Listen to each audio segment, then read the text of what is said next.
చికిత్స పొందుతూ ప్రాణాలు విడిచిన చిన్నారి తమిళనాడు తిరువళ్ళూరు జిల్లాలో తమిళనాడులో దారుణం చోటు చేసుకుంది. 3 ఏళ్ల బాలికపై 5 వ్యక్తులు సామూహిక హత్యానికి పాల్పడి ముళ్ల పొదల్లోకి విసిరేది ఆసుపత్రిలో చికిత్స పొందుతూ బాలిక ప్రాణాలు కోల్పోయింది. తిరువళ్ళూరు జిల్లాలోని పారిశ్రామికవాడలో ఉత్తరాది రాష్ట్రాలకు చెందిన కార్మికులు అధిక సంఖ్యలో పనిచేస్తున్నారు. అక్కడికి సమీపంలోని గ్రామంలో నివసిస్తున్నారు. ఆదివారం సాయంత్రం ఆ ప్రాంతంలో కార్మికుల కుటుంబానికి చెందిన 3 ఏళ్ల బాలిక అదృశ్యమైంది. తల్లిదండ్రులు చాలాసేపు ఎతకగా రాత్రి 8 గంటల గ్రామ పొలిమేరలోని ముళ్ల పొదల్లో రక్తపు గాయాలతో బాలిక పడి ఉంటారని గమనించారు. బాలికపై అత్యాచారం జరిగినట్టు గుర్తించి సమీప ప్రభుత్వ ఆసుపత్రిలో జరిపించారు. అక్కడ నుండి మెరుగైన చికిత్స కోసం చెన్నైలోని ప్రభుత్వ ఆసుపత్రికి తీసుకెళ్లారు. విషయం తెలుసుకున్న గ్రామస్తులు పెద్ద సంఖ్యలో ఆసుపత్రి వద్దకు చేరుకున్నారు. వాళ్ళని చూసి అక్కడే ఉన్న బీహార్కి చెందిన బిపిన్ మంచి తప్పించుకునేందుకు ప్రయత్నించాడు. అనుమానంతో అతని గ్రామస్తులు పట్టుకుని దేహశుద్ధి చేసి పోలీస్ స్టేషన్లో అప్పగించారు.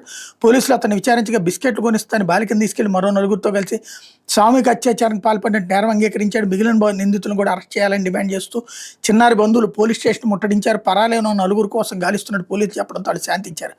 ఈ నేపథ్యంలో ఆసుపత్రిలో చికిత్స పొందుతున్న బాలిక సోమవారం ఉదయం చనిపోవడంతో ఉద్రిక్త పరిస్థితి అనుకుంది. నిజంగా అట్లాంటి వాళ్ళని నడి రోడ్డు మీద జనాలందరికీ తలా ఒక రాయిచ్చి కొట్టి చంపించాలి ఇలాంటి రాక్షస వెధవల్ని. అయితే సాక్షి